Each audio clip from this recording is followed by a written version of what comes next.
Aquí en Catastrofa la Cocina ya tenemos varias recetas de pan. Y hoy voy a preparar una más. Un pan de chapata sin amasar. Es un pan muy fácil, muy práctico, que seguro te va a gustar.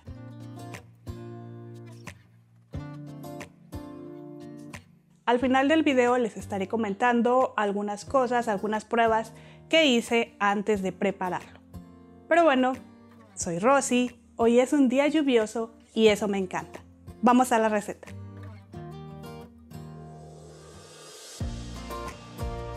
Lo primero es añadir un bol 500 gramos de harina. Esta vez yo he usado una harina mitad blanca, mitad integral con 10.7 gramos de proteínas. Puedes usar también una harina todo uso, pero más adelante les voy a comentar qué es lo que tendrían que cambiar y qué cambiaría en el pan. Ahora mezclamos con 10 gramos de sal y les recuerdo que los ingredientes y algunos otros tips los encuentran en la cajita de información. Continuando con la receta, hacemos un pozo en el centro.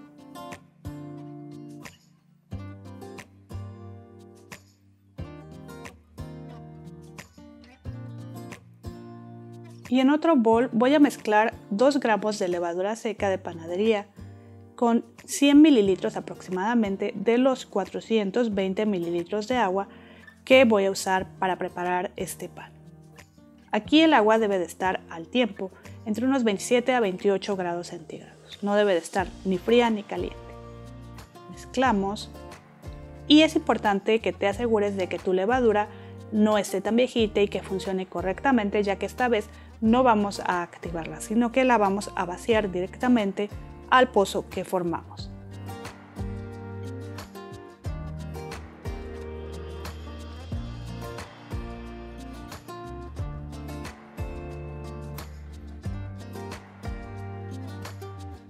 Añadimos 30 mililitros de aceite.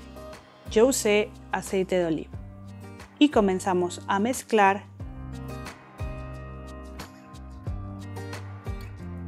y a incorporar con la harina.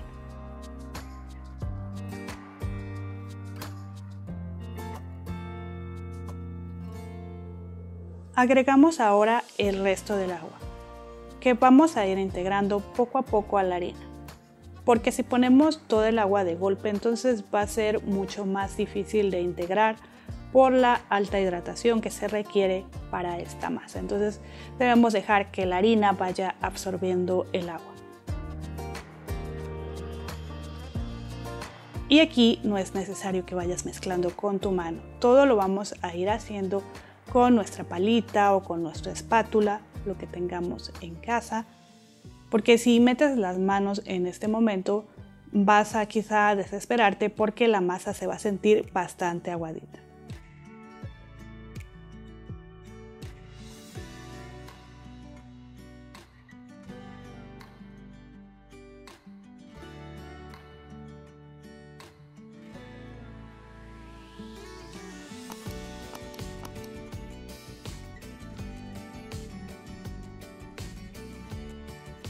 Cubrimos y vamos a dejar reposar nuestra masa por unos 30 minutos más o menos.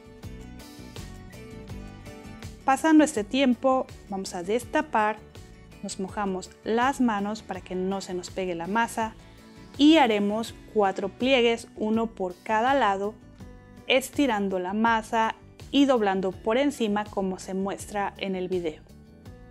Con esto nos vamos a asegurar que la masa se forme y que se desarrolle el gluten.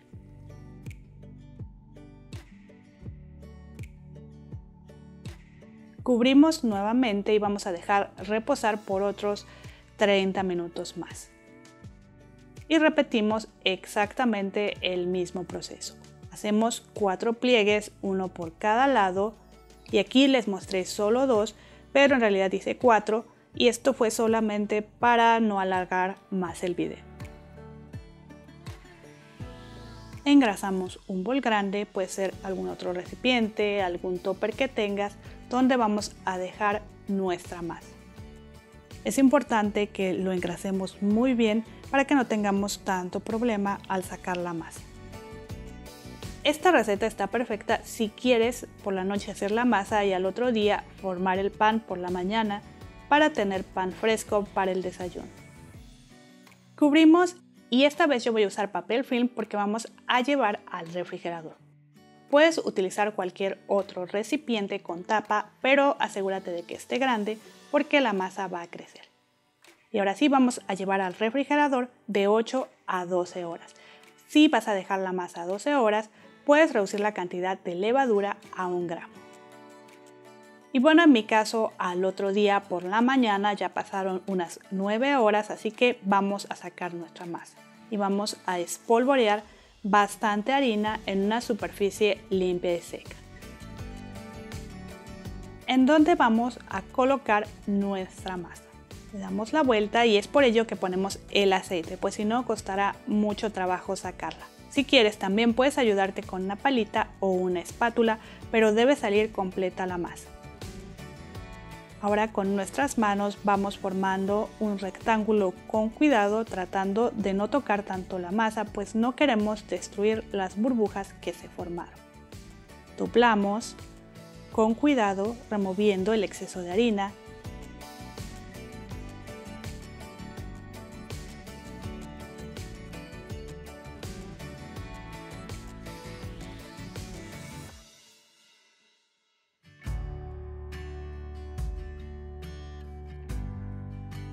Y cortamos. Yo aquí voy a hacer unas 6 chapatas, pero pueden salirte hasta unas 8 chapatas.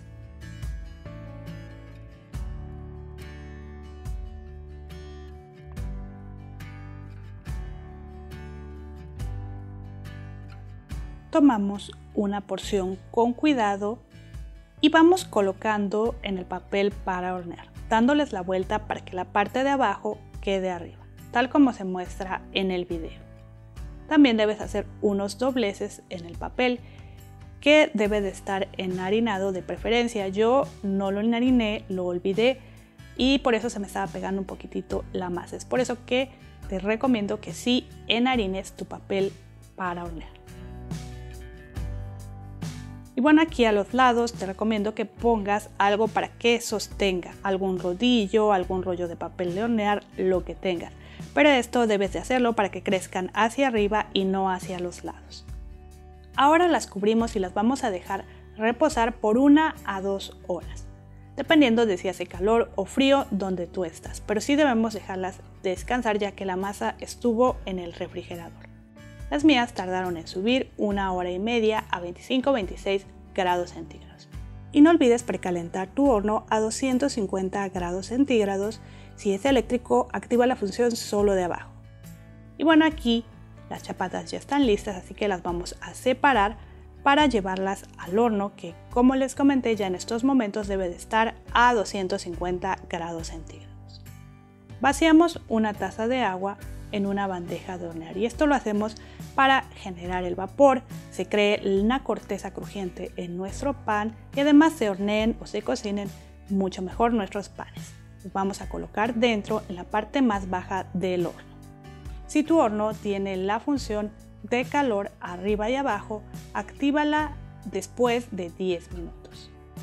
Y después de unos 20 minutos de que se estén horneando, los vamos a colocar en la parte media del horno. Y los vamos a dejar ahí de unos 5 a 10 minutos más.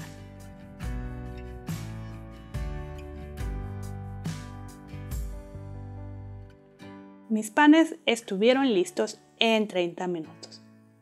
Y bueno, aquí como les comenté, pueden cortarlos en 2 barras grandes, 3 barras medianas o como yo en chapatas chicas o en chapatas incluso más pequeñitas. Colocamos en una rejilla para dejarlas enfriar completamente.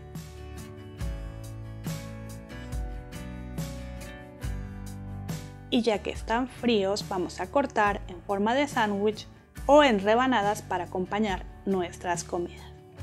Y no se vayan aún, ya que les tengo que contar algunas cositas. El pan de chapata se caracteriza por los agujeros que se generan en su miga debido a la gran hidratación de la masa. Y entonces quizás te preguntes qué harina sería la mejor a utilizar para preparar este pan. Y yo les voy a contar mi experiencia. Aquí tengo 2 rebanadas de pan con 2 diferentes tipos de harina. La primera la hice con una harina todo uso con 9.8 gramos de proteínas. Y si ven, también se formaron los agujeros que son característicos de este pan. Para este pan utilicé 500 gramos de harina y solamente 400 mililitros de agua. Y la masa se veía bastante aguadita, como pueden ver, pero también se puede manejar. Para la primera prueba que hice con este tipo de harina utilicé menos agua, 350 mililitros de agua, porque yo siempre trabajo con esta harina y sé que lo máximo que puedo ponerle es hasta 345 mililitros de agua. Entonces quise ponerle 350 para probar, pero no se formaron los agujeros. Aún así, el pan quedó muy rico. Y esta rebanada de pan es la que les mostré en el video, con 10.7 gramos de proteína, y es una harina mitad integral, mitad blanca. Por eso se ve diferente a la de harina todo uso. Igual se formaron los agujeros, y para este pan, como les comenté durante el video, yo utilicé 500 gramos de harina y 420 mililitros de agua. Esta harina absorbió aún más agua, igual estaba bastante aguadita, pero se podía manejar un poco más. En conclusión, puedes utilizar una harina todo uso o una harina de panadería. Solo debes recordar que entre más proteínas contenga tu harina o más fina esté, va a absorber más agua. La cantidad de proteínas que contiene tu harina la puedes encontrar en tu empaque en una tablita donde dice información o valor nutricional. Y claro que puedes usar menos agua también, pero entonces no se van a crear los agujeros característicos de este pan. Y bueno, eso es todo por el video de hoy. Espero que les haya gustado cómo preparé estas chapatas. Y si es así, no olviden que pueden suscribirse. Nos vemos en el próximo video. Hasta luego.